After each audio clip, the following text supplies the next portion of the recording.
Pemirsa, Polda Bali ngelaksanakan penyemprotan disinfektan ring Kota Denpasar sejroning pengupaya untuk nambakin penglimbakan COVID-19. Penyemprotan puniki kewantu nganggen mobil water cannon Brimob Polda Bali. Fasilitas umum adalah jalan raya, kita utamakan jalan raya dan saya rasa masyarakat yang melintas. Sejroning pemargi penyemprotan sanes pisanan ngawadarang puara puniki mata tujuan untuk nambahin penglimbakan virus tane nempel ring pelinggihan tur angges tane wenten ring margi.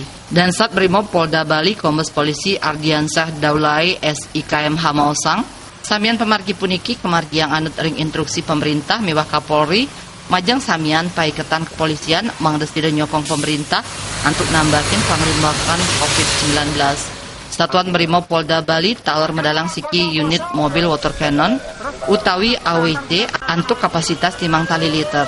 Pangupaya nambahin penglimbakan virus COVID-19 jantan pindah ke tetegenan samian angge.